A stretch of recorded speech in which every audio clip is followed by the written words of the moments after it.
Et bienvenue à ce rendez-vous sacré de votre magazine Actu 60, une émission de décryptage sur l'ensemble de l'actualité, sur la situation sociale et politique de notre pays. Je l'ai toujours dit que les nations, le monde, les États sont dirigés par les invisibles.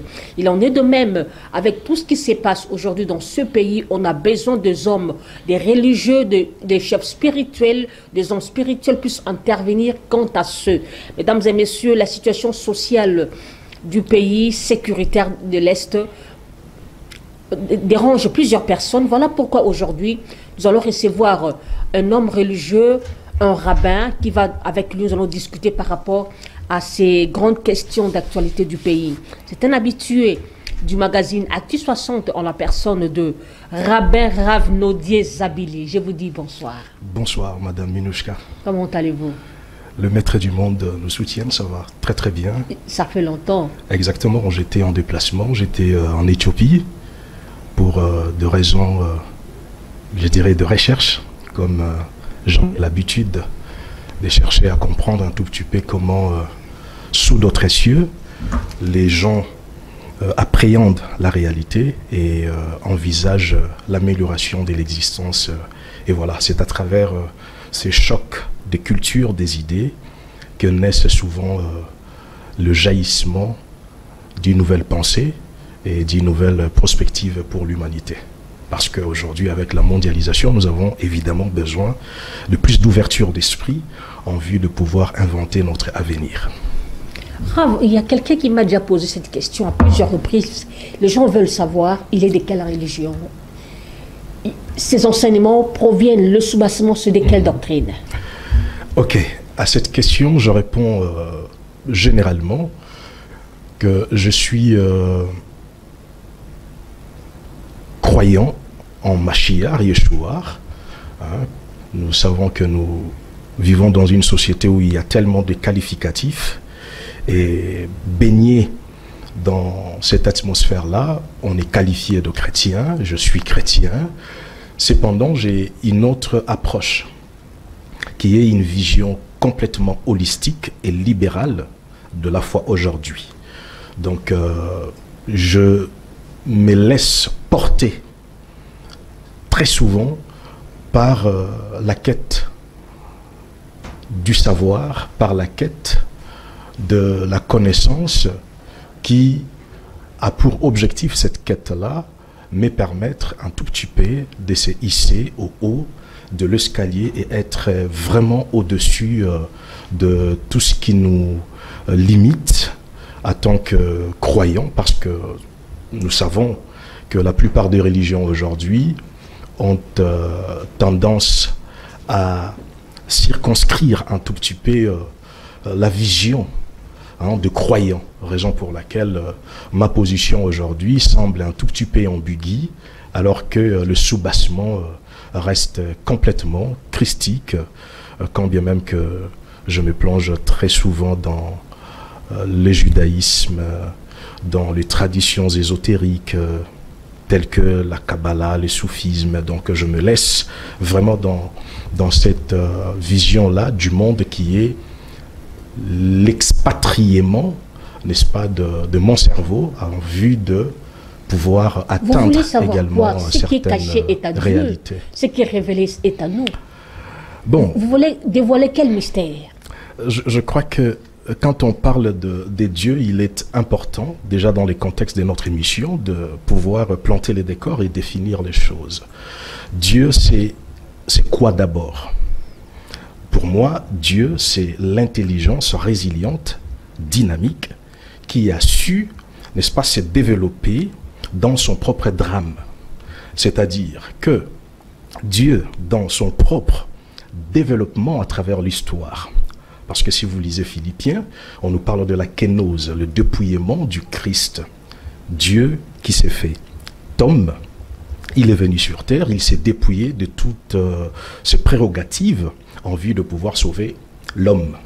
Et ce dépouillement est en réalité une forme de drame, mais aussi d'une tragédie ratée, étant donné qu'il va ressusciter et vivre dans la gloire. Maintenant, lorsque l'on comprend Dieu comme étant une intelligence résiliente et dynamique, eh bien, l'homme qui se veut être croyant ou chercheur de cette force, de cette intelligence, eh bien, il est en droit de s'adapter également à cette dynamique du divin, de cette réalité transcendantale. Ainsi, pour moi, je me dis, si réellement vous nous prêchez Dieu comme étant la source de toute science infinie, visible comme infinitésimale, eh bien, il est de bonne loi que moi, en tant que croyant, je puisse également me donner l'autorisation de vivre également cette même dynamique intellectuelle, cette même dynamique de sagesse. Raison pour laquelle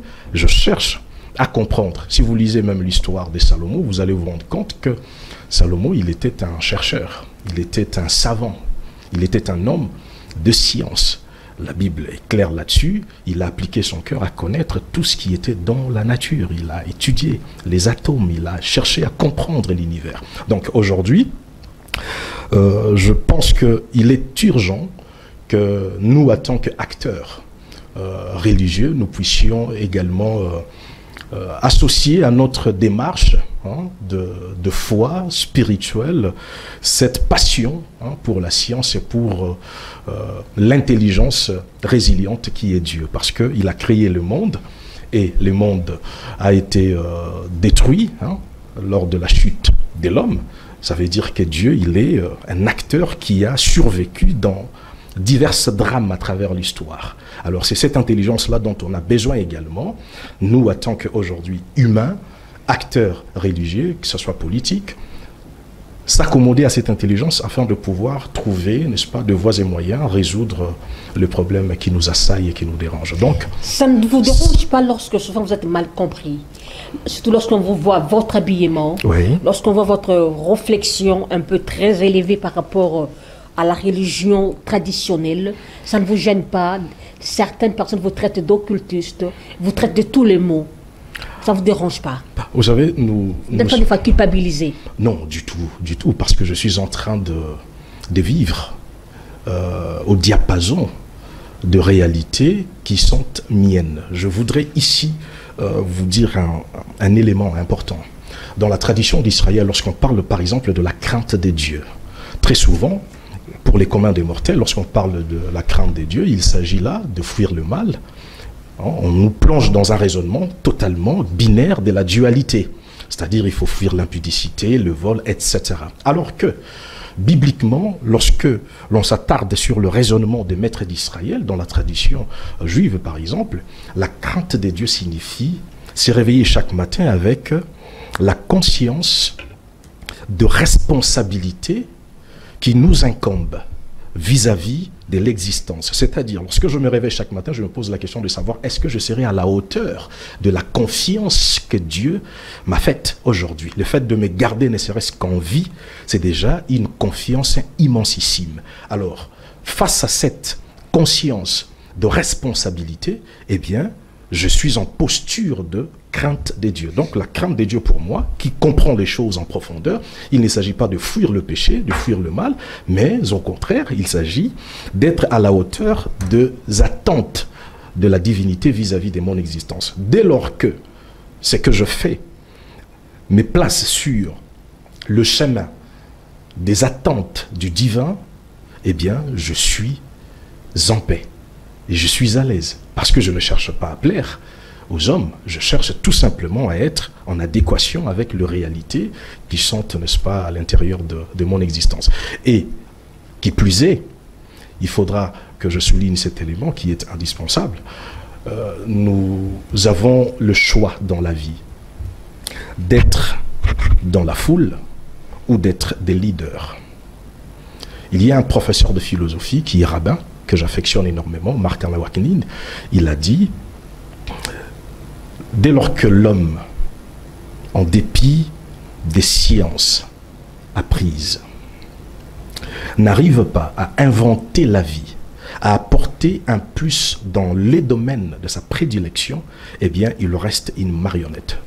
Je vais le dire clairement, vous avez fait du journalisme, vous êtes journaliste, vous êtes médecin, mais dès lors que vous vous plongez dans cet univers de travail où vous ne faites que reproduire ce que vous avez appris durant votre cursus, eh bien, pour les experts, vous n'êtes pas médecin, vous n'êtes pas journaliste. Et journaliste, et médecin, et politologue, c'est lui qui apporte un plus dans l'histoire de cette science-là. Donc, prenons les cas de l'Église, par exemple. Vous avez l'apôtre Paul qui fait irruption dans le monde de la foi chrétienne, eh bien, il apporte quelque chose de nouveau. Vous avez Martin Luther qui apporte quelque chose de nouveau. Donc, quiconque apporte quelque chose de nouveau qui n'avait jamais existé, eh bien, c'est celui-là qui est considéré comme étant pratiquant de cette science-là. Donc, aujourd'hui, moi, je m'inscris dans ces domaines-là. Évidemment, c'est un travail périlleux parce qu'il s'agit d'embrasser diverses sciences, parce que, comme on le sait d'ailleurs, l'innovation naît au carrefour des sciences. C'est un risque, raison pour laquelle ces professeurs de philosophie parlent de la notion du risque. Et novateur, c'est lui qui sait prendre le risque de risquer le risque, comme il aime les dire. Donc, je crois que moi, personnellement, m'inscrivant dans ces rouages-là, je me sens hyper à l'aise du moment où ce que je fais, je sais très bien que ça profitera, Bezrat Hashem, avec l'aide de Dieu, à l'humanité et à ma communauté dans le jour qui arrive. Ça a toujours été comme ça lorsqu'on est en avance un tout petit peu sur les temps. Et voilà, c'était pour planter les décors. Je vous rappelle que nous avons reçu un rabbin, Rav Nodier Zabili, c'est un homme d'église. Rav, j'aimerais un peu vous poser cette question. Quel est le rôle de l'église à sa nation? Moi, je dirais pas le rôle de l'église dans un premier temps. Dans ma casquette de bibliste, lorsque la Bible parle d'Abraham, par exemple, à titre d'exemple, il dit que je ferai de toi une grande nation. Dieu ne dit pas à Abraham, je ferai de toi un grand homme. Je ferai de toi une grande nation. Qu'est-ce que cela signifie? Qu'est-ce qu'une nation dans ces contextes totalement religieux? La nation, c'est d'abord avant tout l'homme qui est sur les valeurs qui régissent, n'est-ce pas, l'humanité, qui régissent l'univers. Cet homme-là est l'homme idéal, dont les niveaux de moralité est totalement défini comme étant digne pour le reste de l'humanité. Et c'est cet homme-là que l'on appelle la nation. Donc, la nation est d'abord avant tout l'émanation d'un homme des valeurs, d'un homme rempli de culture, de confiance, capable d'influencer le reste de sa communauté. Donc, dans ce sens-là, évidemment, l'Église, définie comme l'homme, comme l'humain, a une responsabilité fondamentale et foncière d'établir une notion de moralité, de fabriquer l'homme qui est censé, n'est-ce pas, vivre dans la société. Donc, en ce sens-là, l'Église a une responsabilité, je dirais, foncièrement morale et éthique, parce qu'elle est considérée comme étant l'émanation du divin dans ce monde. Raison pour laquelle vous allez voir qu'à travers, n'est-ce pas, l'histoire, il y a toujours eu ce que l'on appelle, d'après René Guénon d'ailleurs, le pouvoir spirituel et le pouvoir temporel. Donc il y a toujours eu cette connexion de pouvoir à travers l'histoire de peuples sur Terre. Et à travers cette dynamique-là, de convergence de pouvoir, le pouvoir traditionnel, qui est aussi à considérer comme étant un pouvoir spirituel, comme l'Église, eh bien, a toujours été la ligne qui définissait à l'époque les choix même des hommes censés diriger l'humanité ou diriger une société. Donc l'Église est en quelque sorte, je dirais, une pépinière censée mettre à la disposition de l'État, de la société, des hommes, des valeurs, des hommes des confiances, des hommes censés, n'est-ce pas, apporter quelque chose de purement noble hein, de purement sacré. Donc je crois que c'est clair là-dessus que l'Église a une lourde responsabilité, hein, au sein d'une nation, parce que c'est elle qui est censée éduquer la population, surtout l'individu qui est dans sa juridiction, à l'éducation, à la citoyenneté par exemple, et aussi au nationalisme. Vous allez voir à travers l'histoire des enfants d'Israël, aujourd'hui d'ailleurs en Israël, vous verrez qu'il y a des rabbins, des sionistes, qui ont la responsabilité d'inscrire dans la pensée de la population, du peuple, l'idéal national. Ça c'est très important. Un jour on a posé la question à un rabbin, qu'est-ce qui a fait que malgré les pogroms, malgré la Shoah, malgré toutes sortes de destructions qui a voulu toucher les enfants d'Israël, mais vous êtes restés vivants et toujours résilients à travers l'histoire. Ce rabbin a répondu en disant que notre force, c'est dans l'idéal. L'idéal de nos ancêtres, l'idéal de nos pères. Donc, je crois que l'Église a ses rôles. Elle a cette responsabilité d'inventer un idéal, une idéologie qui va faire en sorte que les hommes de la nation puissent, n'est-ce pas, converger autour d'une seule conviction et d'une seule pensée. Et voilà, rabbin, nous voulons un peu savoir votre analyse en tant qu'intellectuel, en tant qu'un religieux, par rapport à la situation sociale du pays. Comment vous trouvez? Peu importe tout ce que vous pouvez être, vous êtes congolais, oui. Vous vivez dans ce pays, on est tous victimes de ce qui se passe. Personne ne peut s'en passer. J'aimerais savoir quelle est votre analyse par rapport à la situation sociale du pays.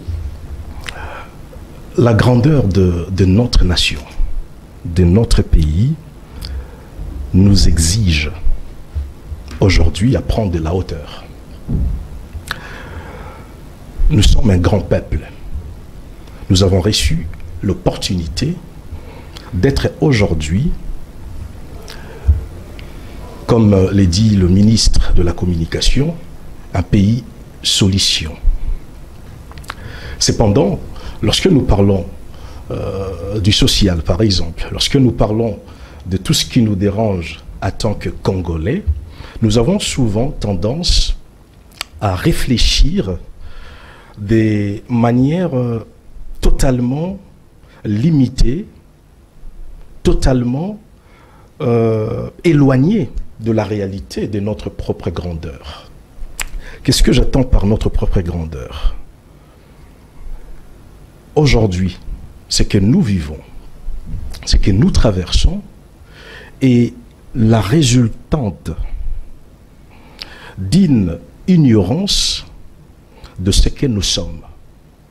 Mais moi, je bénis le maître du monde parce que, avec l'avènement du chef de l'État, le président Félix, nous commençons un tout petit peu à prendre notre propre responsabilité quant à la destinée qui nous attend demain. C'est-à-dire que aujourd'hui, lorsque vous regardez l'histoire à travers le monde, il y a ce qu'on appelle aujourd'hui la transition énergétique, par exemple.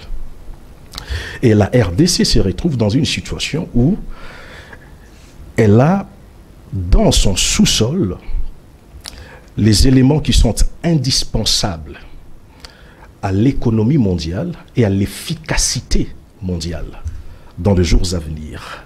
Maintenant, dans cette situation-là, nous avons non pas le devoir de pleurnicher sur ce qui ne marche pas pour l'instant. Je parle du social que vous avez évoqué tout à l'heure. Mais nous devons nous préoccuper plus de notre situation intellectuelle, notre situation sur le plan pragmatique. Qu'est-ce que nous sommes censés faire aujourd'hui sur le plan, je dirais, scientifique, sur le plan économique, sur les longs termes, en vue de pouvoir résoudre le problème qui nous gangrène depuis plusieurs années sur les longs termes. Donc, moi, je pense que, selon mes réflexions, réfléchir autour du panier de la ménagère, eh bien, c'est indispensable Cependant, nous sommes une grande nation qui est appelée à réfléchir sur des questions de l'heure, sur des questions urgentes. Et parmi ces questions de l'heure, eh bien, il s'agit évidemment, n'est-ce pas, de la transition énergétique, de l'intelligence artificielle qui aujourd'hui va décider, n'est-ce pas, de la stabilité sur le plan mondial de beaucoup des nations. Quand je parle du social, la RDC doit également prendre le social englobe presque beaucoup de rubriques. Oui. Il y a le droit qui est dans le social, il y a l'électricité, l'énergie. Nous constatons nous-mêmes, l'électricité est devenue une denrée rare dans nos maisons. Oui. Je peux être au travail, déjà, je demande, est-ce que Kourinzali, t'es maman Kourinzate? L'eau, n'en parlons pas. L'état de nos routes, c'est dans le social. L'insalubrité, vous comprenez. En fait, quelle est la part de l'homme religieux? Quelle est la part de l'Église? Quelle est la part d'un intellectuel? Bon, précisément, je vous reçois en tant qu'homme religieux.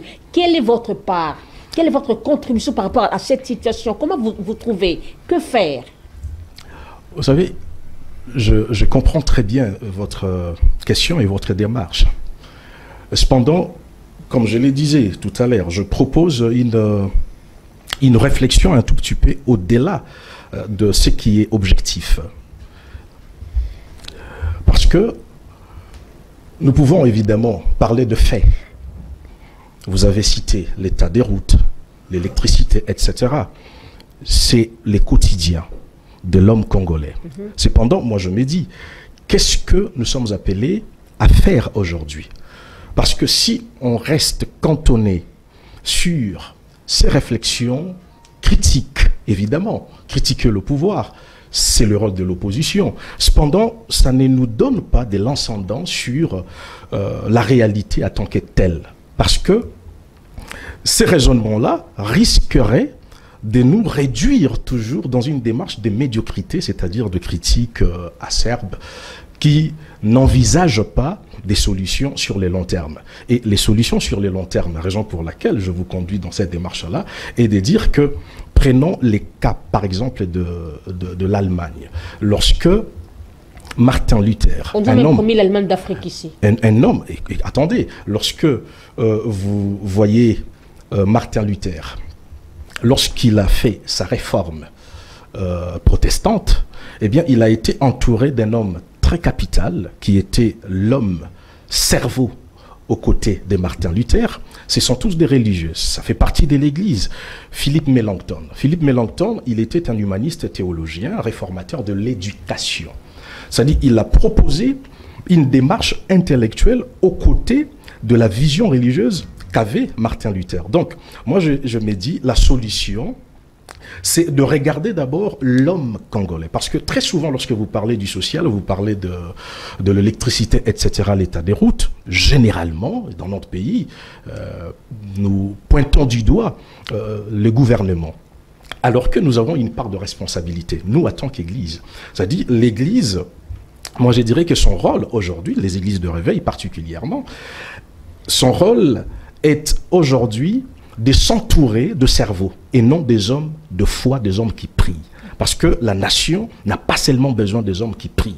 C'est pour cela que je donne l'exemple de Philippe Melanchthon, qui lui était un homme cerveau aux côtés de Martin Luther. D'ailleurs, pour votre gouverne, Philippe Melanchthon, c'est lui qui a mis en place, n'est-ce pas, un système éducatif pour influencer des écoles et des universités protestantes.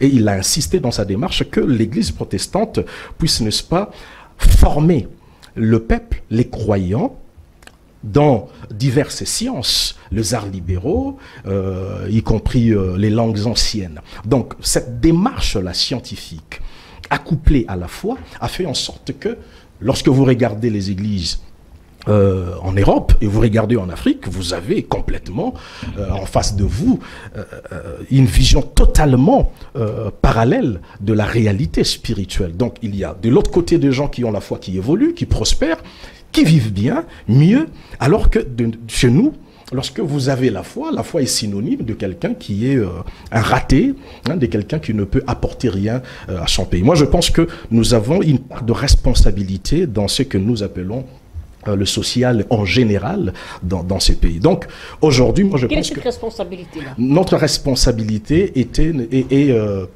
la fuite, en premier lieu, la fuite du sens d'engagement en fait. On n'est pas tellement engagé à connaître également les potentiels que nous disposons nous-mêmes en tant que Congolais. Quand je parle de ce potentiel, je parle d'abord de ressources humaines. Aujourd'hui, en RDC, moi je suis du milieu, lorsque je me suis converti, avant ma conversion, j'ai passé mon temps à faire des recherches dans des bibliothèques et à lire des livres, etc., puisque je suis écrivain et poète. Alors, lorsque je me suis converti, une petite anecdote, mon pasteur, il a pris tous les livres et le texte que j'écrivais avant, il a tout brûlé. Il a dit que cette intelligence, ces poèmes, ces textes que tu écrivais, étant donné que tu n'étais pas chrétien, ne viennent pas des dieux. Donc toute ta vie, tu devras la consacrer uniquement à la prière et à la foi.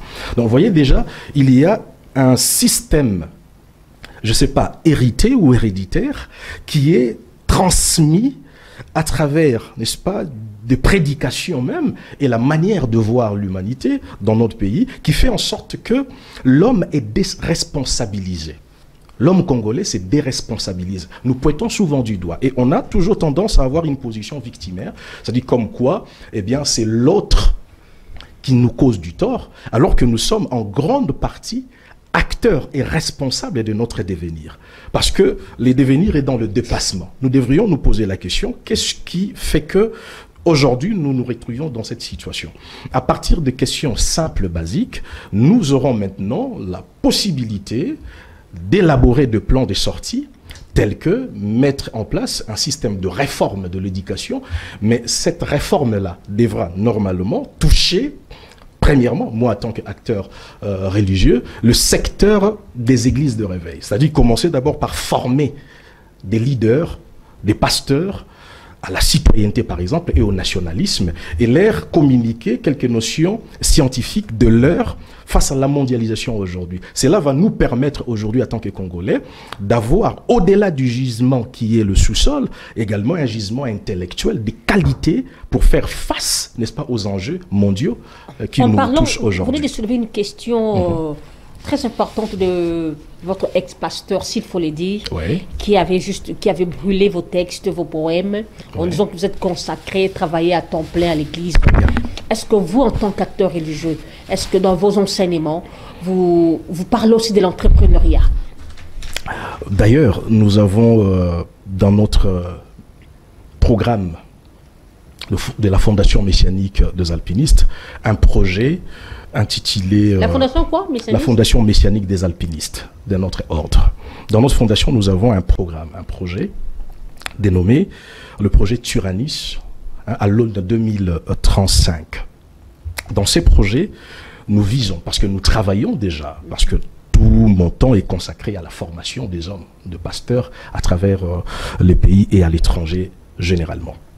Et dans ces projets, nous avons examiné évidemment le problème que nous traversons dans notre pays. Pourquoi la plupart des personnes, surtout dans le milieu de chrétiens de notre pays, n'ont pas la notion, n'est-ce pas, de l'autoprise en charge en fait. Et cela nous a conduit à voir le problème. Et le problème de fond, selon nos démarches et nos recherches, nous nous sommes dit, depuis la colonisation, l'homme congolais, surtout l'homme religieux, il a perdu sa capacité d'initiative. Et puisqu'il a perdu sa capacité d'initiative, qui se manifeste cette capacité par la dialectique, l'art de se poser des questions et de raisonner, eh bien nous devrions restaurer la capacité d'initiative en incorporant dans notre système de prédication et d'enseignement l'art, n'est-ce pas, de disputation, de se poser des questions afin de pouvoir résoudre certains problèmes. Et là, nous avons dit, il est important que d'ici à 2035, que nous puissions requalifier des églises, ce que nous appelons dans notre jargon le dénoyautage du système colonial. C'est-à-dire, pour dénoyauter ces systèmes-là, il faudra que nous formions des pasteurs, pour que ces pasteurs-là, à leur tour, puissent former le peuple au sein de leur paroisse. Donc, si nous consacrons, par exemple, 1 heure du temps à la prédication évangélique, etc., donc nous proposons qu'il y ait au moins 45 minutes ou 30 minutes de prédication basée sur la Bible et 30 minutes des enseignements sur l'entrepreneuriat et les affaires séculières. Donc, c'est dans ces dynamique-là que nous pensons que la RDC pourra également sortir de ces systèmes qui nous gangrènent. Parce que la majorité des Congolais est croyants.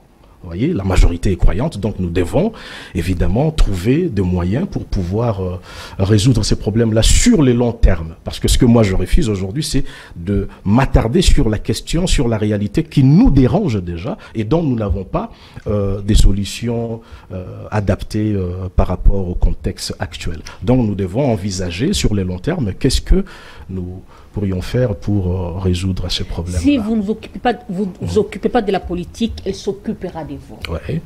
Comment trouvez-vous la situation politique générale du pays?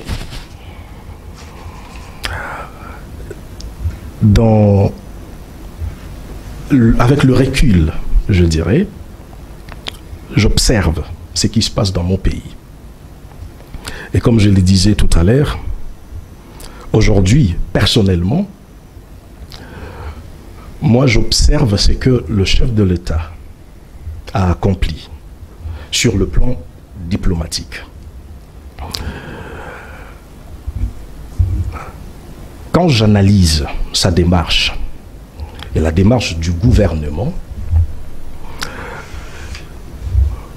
par le filtre de quelques savants, de quelques chercheurs sur le plan international, en s'éloignant de nos propres guéguerres en interne, je me dis, le travail que le chef de l'État a accompli sur le plan diplomatique est un travail prometteur.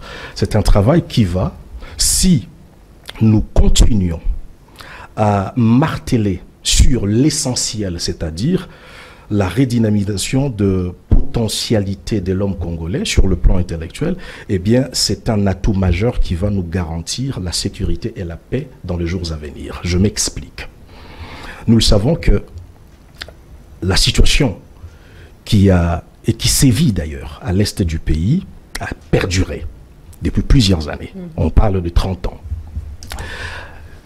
Or, durant cette période-là, il y avait une force sous-jacente, des nations fortes sous-jacentes qui exerçaient un pouvoir, une mainmise sur la situation qui prévaut à l'est du pays. Cependant, personne n'avait les kilos, les courages de pointer du doigt directement le Rwanda.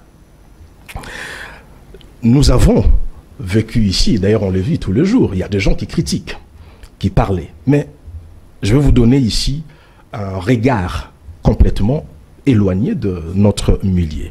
Si vous lisez les livres La transformation de la guerre de Martin van Creveld, il dit ceci: après 1945, la nature de la guerre a changé à travers les nations. Aujourd'hui, on ne parle plus des guerres entre États. Ce n'est pas la RDC directement avec le Rwanda. Il dit les contextes géopolitiques et le changement de la nature des guerres a fait que cette situation a rendu l'armée de l'État inefficace et moins fonctionnelle. Pourquoi? Parce qu'aujourd'hui, on parle non pas des guerres des grandes intensités, mais on parle de guerres de basse intensité. Lorsqu'on parle de la guerre des basses intensités, on parle de guerre qui engage l'État avec des groupes armés, des milices. Or, d'après les experts et le stratège, il est très difficile pour une nation de résoudre le problème sécuritaire si il est confronté à des groupes armés qui dérangent sa situation sécuritaire. Vous en avez la preuve à travers pas mal de pays. Aujourd'hui, lorsque vous regardez la France ne craint pas forcément des pays voisins. La France craint beaucoup plus des groupuscules, des terroristes, etc. Donc c'est beaucoup plus ces mouvements-là qui ont changé la cartographie de la stratégie militaire. Ce qui fait que, en dépit de votre force ou de votre potentiel nucléaire ou militaire, aujourd'hui les armées ont du mal, n'est-ce pas, à affronter la réalité en tant que telle. Maintenant, pour que la guerre ou la sécurité revienne, le stratège Martin van Creveld, il propose, il dit, pour résoudre le problème d'un conflit, il est important de trouver à qui profite cette guerre-là. Pourquoi la guerre elle est faite? Pourquoi la situation se présente en tant que telle? Maintenant, le chef de l'État, moi je ne sais pas, mais je sais très bien qu'il est bien entouré, il a des stratèges. Le fait de pointer du doigt le Rwanda, il a délocalisé la situation telle qu'elle s'est présentée. Parce que, il faut qu'on se le dise, si vous lisez Martin van Creveld et d'autres stratèges militaires, ils vous diront que de guerres qui engagent l'État avec de groupes de rebelles, etc., sont des guerres éternelles. Sont des guerres qui ne terminent pas. Pour qu'une guerre prenne fin, il va falloir maintenant chercher les commanditaires. Et le chef de l'État, en stratège, il a pointé du doigt le Rwanda, il a démystifié. Vous avez vu, nous avons tous vu comment le président... C'est déjà connu de tous que le Rwanda nous combattait. Évidemment, il nous combattait. Ce n'était pas un secret des politiciens. Ce n'était pas un secret, évidemment. Mais sur le plan international et diplomatique, personne n'avait le courage de porter haut cet étendard. Et aujourd'hui, pour votre gouverne, vous le savez également, vous voyez que derrière le Rwanda, aujourd'hui, nous avons contourné le méandre jusqu'à atteindre les USA, les États-Unis. Donc, avec la démarche diplomatique et stratégique, je dirais, du chef de l'État, aujourd'hui, on se retrouve dans une situation où la RDC n'est pas en position de faiblesse. Est-ce que c'était le rôle de l'Église de faire des prières? Donc, premièrement, avant d'arriver à cette question-là, oui. Est-ce que la guerre peut prendre fin par une prière, par la prière? Dans un monde où la démocratie prévaut et dirige les mentalités, il est quasiment difficile. C'est hypothétique. Il y a eu des prières qui ont été organisées pour mettre fin à la guerre. Et je me pose la question, est-ce qu'il était cohérent, évident pour les hommes d'église d'aller maudire Nanga? Je crois Il y a même certains qui ont même dit, si Dieu... Nanga, donc ils ont même mis Dieu à défi. Je pense que la prière, à l'heure actuelle, doit être un moyen pour parvenir au secret de la gouvernance et à la sagesse divine. Parce que la prière en soi, c'est d'abord quoi? La prière, tefila en hébreu, la prière c'est juste une connexion. Parce que nous prions en permanence. Tel que vous êtes là, vous êtes en train de prier parce que votre âme est en vous. Donc, moi je crois que la RDC a plus que besoin de prière. Aujourd'hui, nous avons besoin d'une intelligence. Nous avons besoin de gens qui réfléchissent, qui mettent, n'est-ce pas, à la disposition du peuple congolais une idéologie. Une idéologie pouvant permettre, n'est-ce pas, la mobilisation des consciences et de mentalités. Donc, maudire le monsieur dont vous avez cité, je pense que le sens où elle n'a pas pu fabriquer un homme nationaliste en donnant, n'est-ce pas, une bonne éducation, comme je le disais, l'éthique et puis à la citoyenneté. Donc nous avons un rôle majeur à jouer pour que nous puissions garantir évidemment la sécurité de notre pays sur le long terme. Parlons de l'Église, parlons de la religion. Produite, s'il faut le dire, le grand opposant Martin Fayoulou, c'est la même Église qui produit Corneille Nangaa, l'actuel rebelle. Oui. Ce n'est pas du tohu-bohu, de l'imbroglio. Ils font des choses qui ne correspondent pas, n'est-ce pas, à la nature de responsabilité qu'ils occupent.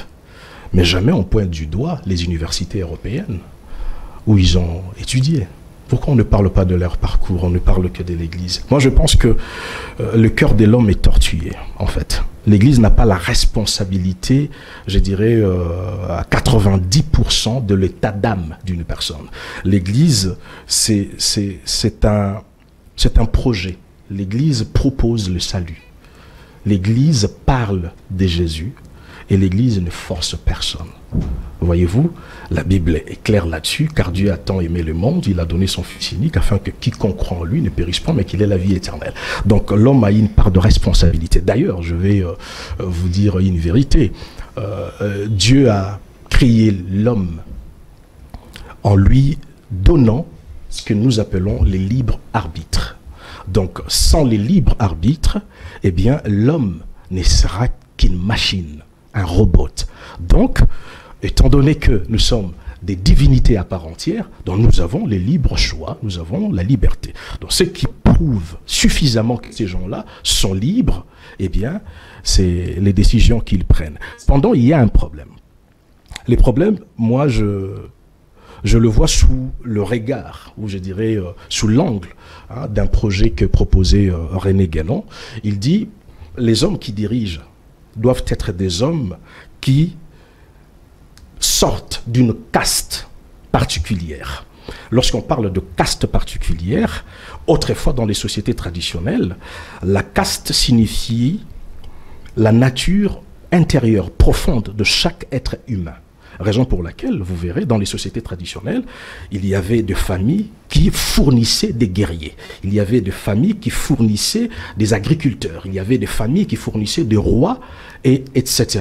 Donc aujourd'hui, nous, il suffit seulement que vous ayez votre diplôme, sans connaître en profondeur la nature intérieure de la personne, eh bien, on lui donne des responsabilités qui sont aussi grandiloquentes et au final, la personne finit par nous jouer les tours. D'ailleurs, c'est ce qu'un autre philosophe que j'affectionne énormément, Ortega y Gasset, un espagnol, il dit, nous assistons aujourd'hui dans les sociétés modernes à ce qu'on appelle la révolte des masses.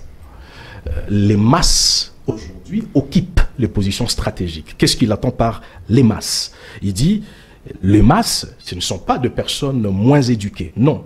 Il dit, ce sont des personnes qui n'étaient pas prédestinées à diriger la nation, mais qui, à cause des injustices et des inégalités, ont décidé, n'est-ce pas, d'occuper des postes stratégiques dans le but, non pas des données meilleures d'eux-mêmes, d'être un don pour la nation, mais bien au contraire, pour assouvir leur soif, n'est-ce pas, de la luxure et du succès. Donc aujourd'hui, si on assiste à la médiocrité, ce n'est pas forcément la responsabilité de l'Église, parce que les hommes d'Église intelligents, il y en a, eh bien, il s'agit tout simplement de révolter, raison pour laquelle moi, je pense que nous devons réfléchir, comme je l'ai dit, avoir une vision un peu prospectiviste.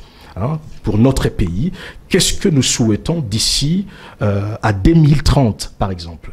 Moi, j'ai une vision, j'ai une idée un peu claire de ce que je veux pour mon pays. Je me dis, pourquoi ne pas créer un cadre qui va commencer à évaluer les candidats, par exemple les députés, avant les élections. C'est-à-dire que nous ayons une sorte d'ONG qui part au sein des partis politiques, on nous donne la liste de leurs principaux candidats potentiels, eh bien, nous allons travailler avec des experts, des économistes, des politologues, des gens qui maîtrisent la culture générale, des professeurs, et on va faire passer ces futurs candidats à des tests d'évaluation. Et ceux-là qui vont être à la hauteur, qui vont être assez intelligents, eh bien, on proposera à chaque président du parti politique, voici les noms des personnes qui sont qualifiées pour diriger notre pays, au lieu de voir ce que nous voyons très souvent. Parce que moi, personnellement, en tant qu'homme religieux, pendant les élections, j'ai reçu bon nombre de demandes de futurs députés, mais qui cherchaient à briguer, n'est-ce pas, ou à occuper ces postes-là. Ils voulaient quoi? Ils voulaient tout simplement une sorte de prière, de spiritualité pour occuper. Et quand vous regardez la façon dont la personne s'exprime, la démarche de la personne, tu te poses la question, moi personnellement, avec tous les efforts que je fournis pour connaître le ABC de la vie, eh bien, me laisser diriger par une telle personne. Donc, très souvent, je rejette de telles demandes. Je pense qu'il y a quelques-uns qui vont suivre cette émission et vont comprendre pourquoi je rejetais leurs demandes. Veuillez m'en excuser. Donc, moi, je souhaite que nous puissions réfléchir. La jeunesse congolaise, surtout, doit sanctionner, n'est-ce pas, certains cerveaux qui ne portent pas. C'est le leader clandestin qui dirige la nation. Ce n'est pas les leaders que nous voyons généralement. Qu'est-ce qu'il entend par leader clandestin? Les leaders clandestins, c'est le vouloir du peuple les désirs du peuple. Je vous donne un exemple patent. Vous me parlez du social, vous me parlez du panier de la ménagère. J'avais appris, ça reste à vérifier, à Bandal, ici chez nous, pendant les élections, il y a une dame députée, candidate, qui avait mis à la disposition de la jeunesse le maléwa. Voyez-vous, ça dit venez manger chaque jour et vous allez me voter. Et il y a des motards, des jeunes gens qui partaient pour, n'est-ce pas, manger. Et ils ont voté sur base de la pensée du ventre. Voyez-vous, quelqu'un comme moi, je ne le ferai pas. Donc, nous avons la responsabilité. Donc, les leaders sont, n'est-ce pas, le reflet aujourd'hui du pouvoir que le peuple détient. Donc, moi, je pense que nous sommes une nappe phréatique censée produire quelque chose de plus cohérent, efficace pour le bien-être de notre pays. Donc, nous avons la responsabilité, ce n'est pas seulement le chef, parce qu'aujourd'hui, c'est plus les leaders clandestins qui décident de changements à travers le monde. On parle de printemps arabe, on parle de révolution à travers le monde. Vous allez vous rendre compte que la plupart des révolutions n'est pas l'émanation de ceux qui sont au sommet. C'est souvent le peuple qui crée une révolution. Donc, nos leaders sont l'émanation de ce que nous sommes. Donc, nous devrions, nous, travailler afin que nous puissions résoudre ces problèmes-là sur le long terme. Parce que le monde a complètement changé. Aujourd'hui, il y a, je sais pas, un conflit entre l'Église catholique, bon, pas l'Église catholique, mais c'est l'Église de Reveil qui crée les conflits entre l'Église catholique. Je m'explique.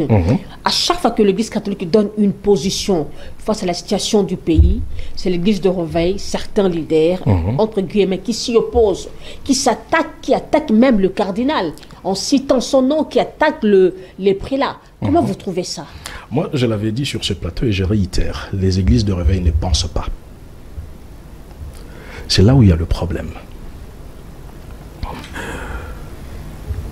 On sent trop la flatterie. Non, je répète, les églises de Reveil ne pensent pas.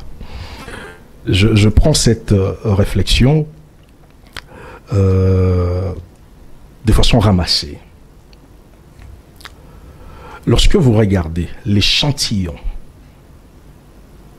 des églises catholiques romaines et vous placez devant cet échantillon les églises de Reveil, il y a vraiment un abîme profond sur le plan stratégique, sur le plan intellectuel, sur le plan philosophique, surtout.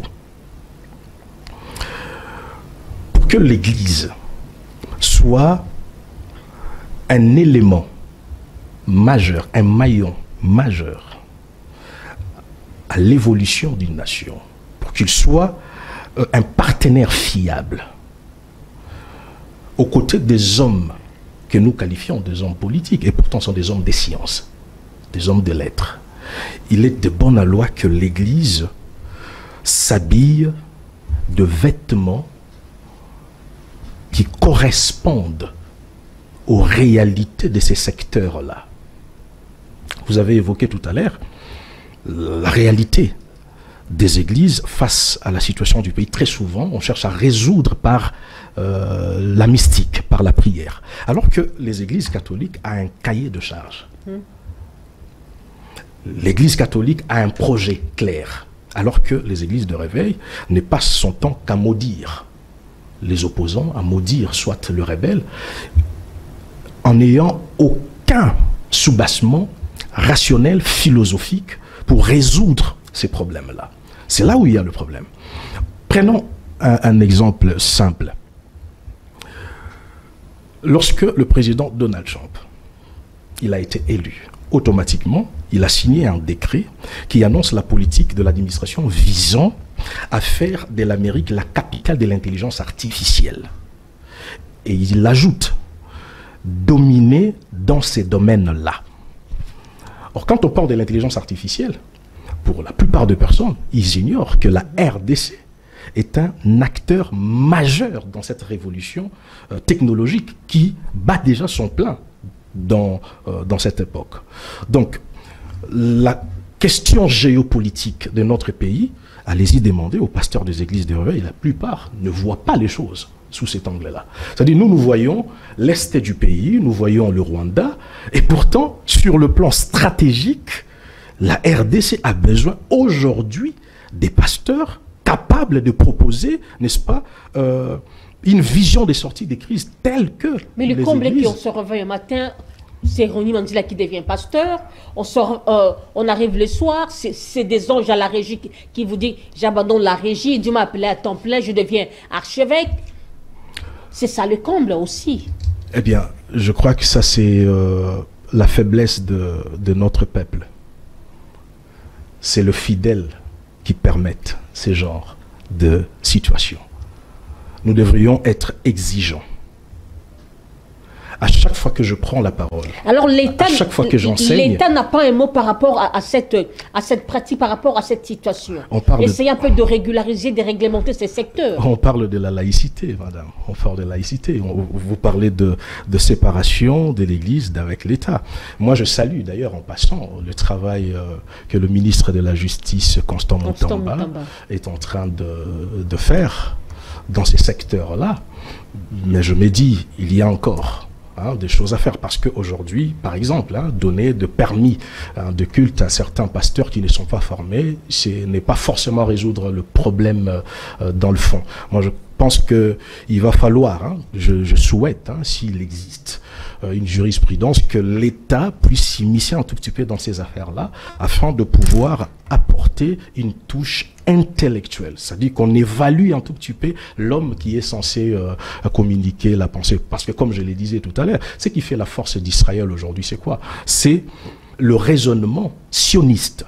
Et la plupart des enseignants, de rabbins, des religieux, appuient cette vision-là. Lorsqu'ils enseignent, ils montrent la valeur de la terre d'Israël, la puissance de la terre d'Israël. On parle d'un État complètement entouré des nations qui sont vulnérables face à sa politique. Eh bien, mais quand on regarde la RDC avec la grandeur de notre pays, on n'arrive pas à mobiliser le peuple, on n'arrive pas à mobiliser les mentalités pour créer un idéal commun. Donc il y a un problème sérieux au sein des églises de réveil. C'est pour cela que moi je propose, et je l'ai dit à nouveau, que nous puissions requalifier les églises, parce que la transformation d'une société passe aussi à travers l'histoire par la requalification de certains bâtiments au sein de la société. Donc au Moyen-Âge, depuis l'Antiquité, il y a de bâtiments qui servaient, n'est-ce pas, à des dieux païens, mais lorsque l'Église avait pris ces bâtiments-là, il y a eu, n'est-ce pas, un boom sur le plan national. Donc je crois que moi je ne pense pas qu'il est indispensable aujourd'hui de fermer toutes ces églises-là, mais je crois que c'est un potentiel qu'il faille nécessairement travailler, élaborer un plan de formation pour que ces secteurs-là soient un atout majeur, n'est-ce pas, à la création d'un idéal j'aimerais un peu que commun. vous mettiez un mot par rapport aux accords signés aux USA par rapport à nos minerais. Est-ce que ce n'est pas brader le pays? Forcément pas, parce que tout à l'heure je disais... En France, sommes-nous un pays souverain? Tout à l'heure, je disais une chose. Il faut regarder notre pays avec une certaine hauteur. Il y a un expert chinois, M. Jin Karong, qui a dit que le monde sera dirigé par les pays de première classe. Et quand il parle des pays de première classe, il parle des USA, il parle des USE, donc les États-Unis d'Europe, et il parle de la Chine. Et lorsque vous regardez les contextes dans lesquels les États-Unis et la Chine se trouvent aujourd'hui, il est tout à fait logique et normal que les USA puissent jeter son regard sur un endroit stratégique tel que la RDC. Donc moi je crois, comme je le disais tout à l'heure, il est vraiment important que nous, en tant que Congolais, nous puissions miser sur la dynamisation de notre propre potentiel.